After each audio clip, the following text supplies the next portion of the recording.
Good morning, children.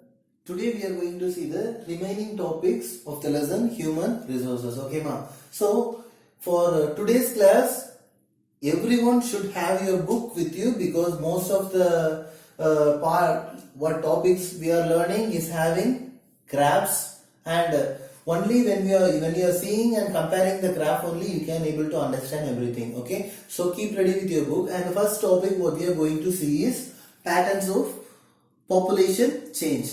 So here we can see that the rate of population growth is vary across the world. Okay, ma.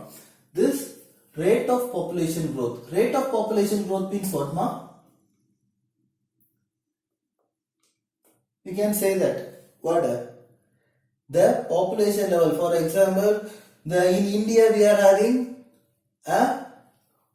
the rate of population of India is completely different from that of rate of population of USA. So this commonly differs across the world, ma.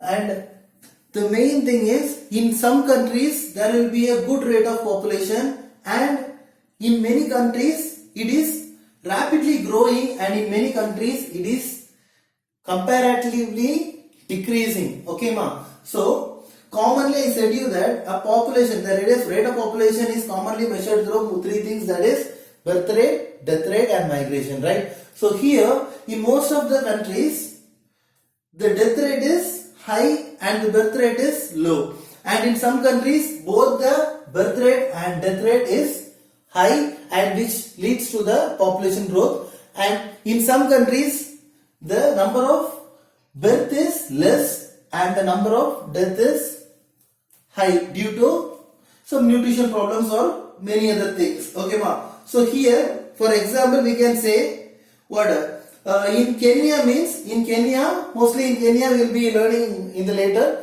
but in Kenya if you are compare we are seeing the rate of population means the birth rate is also high, and in the same way death rate is also high. Okay, ma. But in countries like United Kingdom and all, the population growth is very slow, and also the death rate is also comparatively less. Okay, ma. And when we are comparing means there is low death rate and also low birth rate only in UK and all. So that is what we are learning in this pattern. And the first thing what we are learning here is population composition. Okay, ma. In this population composition, what we have to keep in our mind is economic development. This economic development has a little to do with how crowded a place is.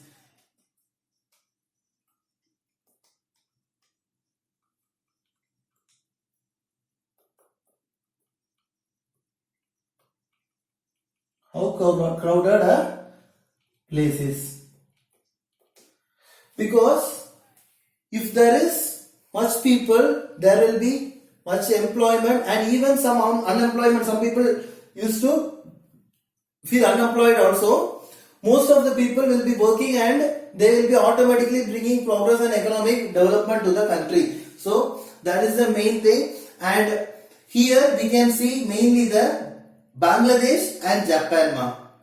Because this Bangladesh and Japan is densely populated.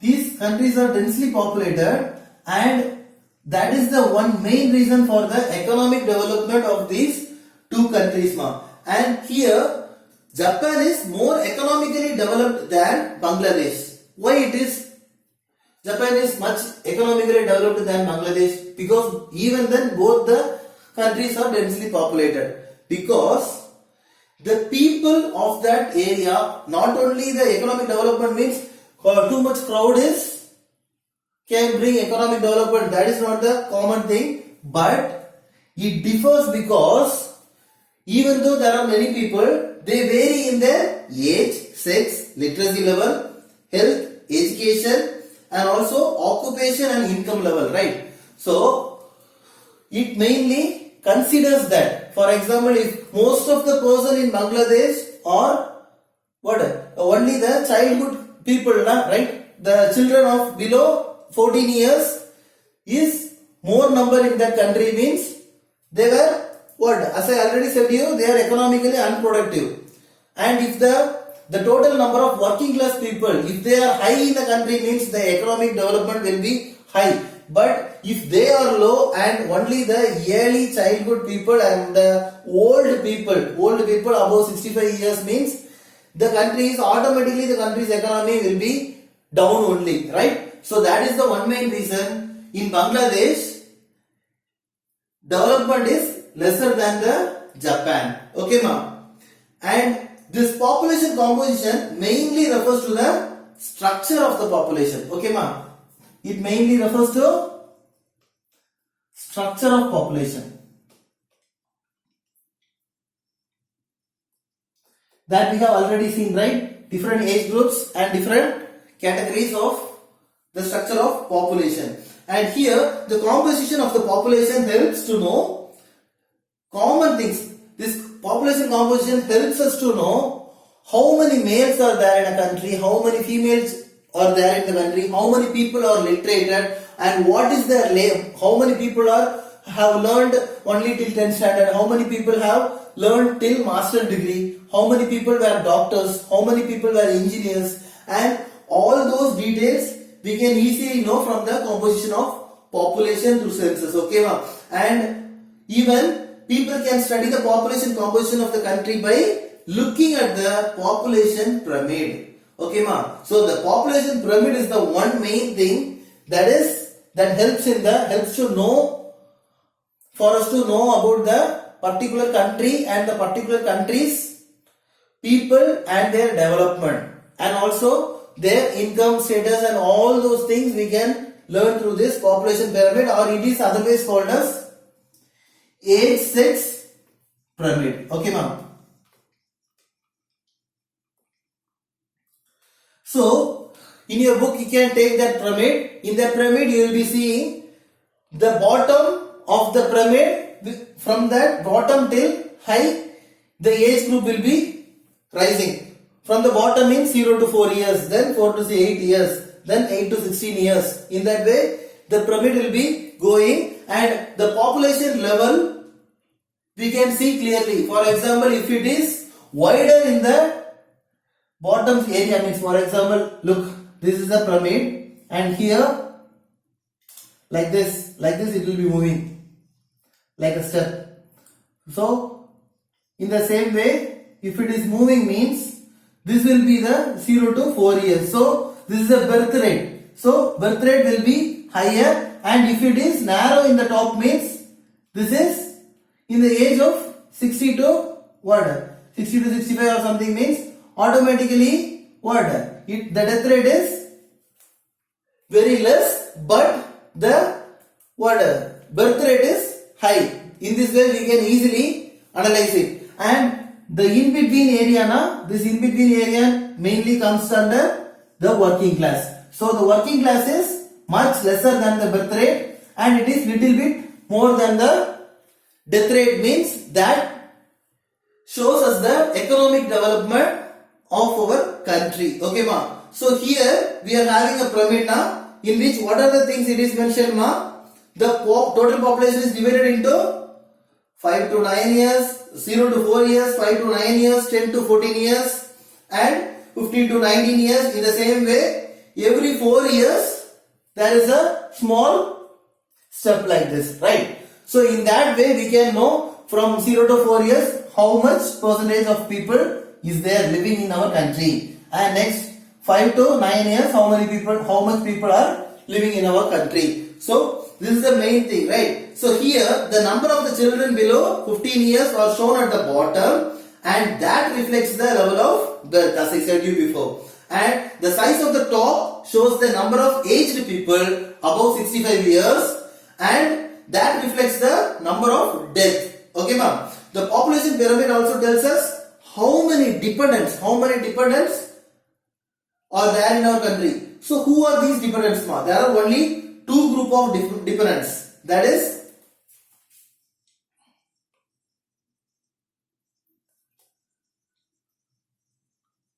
first one is younger dependents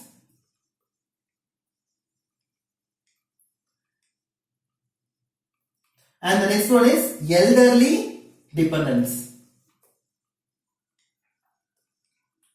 Okay, who is this younger dependents? Younger dependents means I said you now from the age from 0 to 14, right? 0 to 14, all the people will, those children will be totally economically unproductive and they will be learning and they are completely dependent on their parents for their food, education, clothing, health and all those things they need. They will be dependent on their parents. So they are called as youth children are called as the younger dependents. And who are the elderly dependents? Elderly dependents means most of the people above 65 years, they can't able to go out for work, right? They can't able to earn money.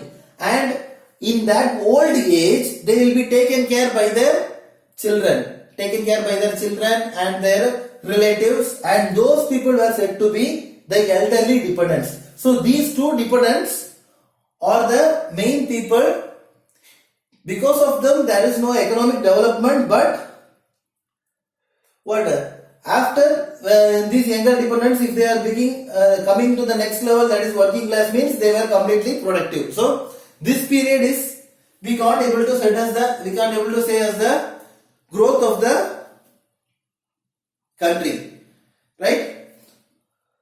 But these ages we can say as the working. Normally we can say as the working age. Working age means I said you know the age that comes under working class is the only thing that is calculated as or said to be called as the economically active age. Okay, ma'am. So this is what we are learning in the population pyramid, and now we are going to learn the population pyramid of Kenya. Okay, ma'am. So in the country Kenya, you can see the pyramid clearly. How it is, ma'am? That is the mainly the 0 to 4 age. That is the birth rate. Now how it is, how wider it is. It is very much broader, right? And when we are seeing the topmost thing, that is the age is around 65 to 74, that is 65 to 69 and 70 to 74, the death rate. The death rate is, how it is, ma'am? The birth rate is very much higher, and in the same way, what? How broad it is in the base and rapidly narrows towards the top. Rapidly narrows means the death rate is very much less and the birth rate is very high. Okay, that's what we are seeing. This is mainly because of the many children born at that time and a large percentage of them die in their infancy. Okay, infancy, relatively few become adults and they are the people who grow older. So here birth rate is high, okay, and what? And the infancy death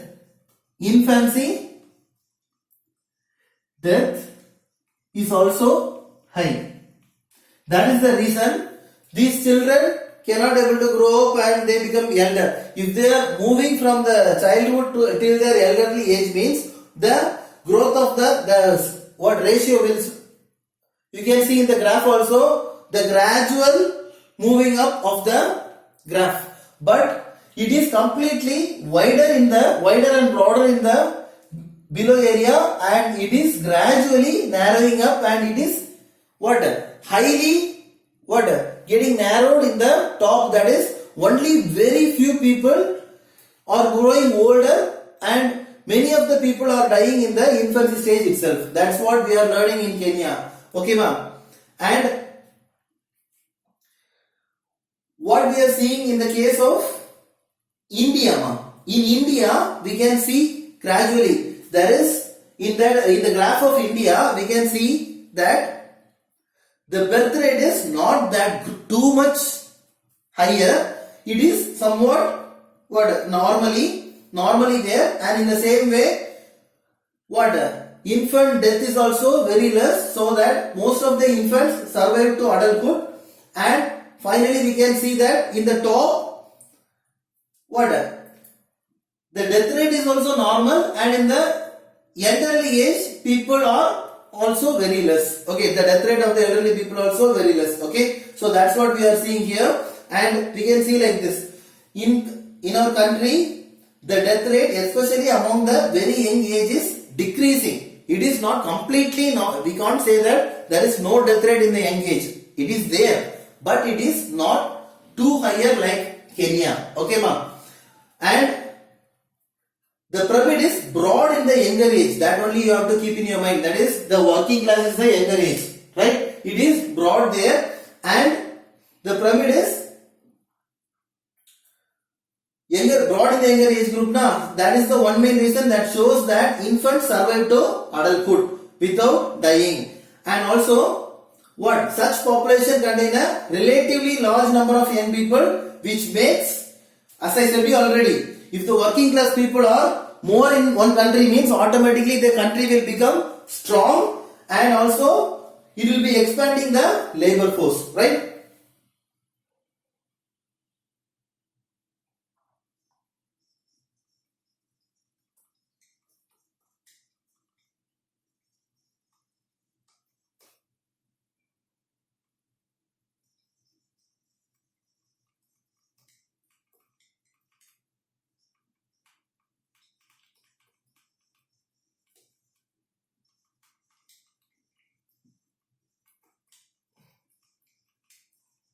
Labor force.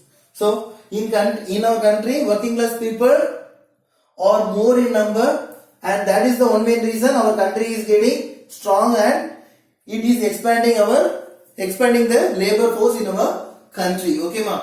And the final one what we are going to see is the pyramid of Japan. So the pyramid of Japan is completely different from that of Kenya and India, right? So how it is, ma'am?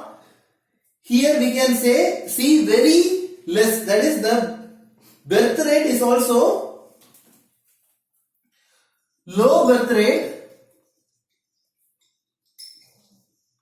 and low death rate. So this proves that only few people were given birth, and the childhood death, that is infancy death, is also there is no infancy death, and the same way those people get older, and in the old age only they are dying, and the death rate is also low. That is the one main reason. And this here, okay, the birth rate we have seen, and the death rate also we have seen in the elder age. What about the working class people? You just see that in the graph how the working class ratio is, how it is. It is much wider, right? Much wider, which says that in that country there are many young people. Okay, ma'am, young people, and as there are many young people only, that particular country is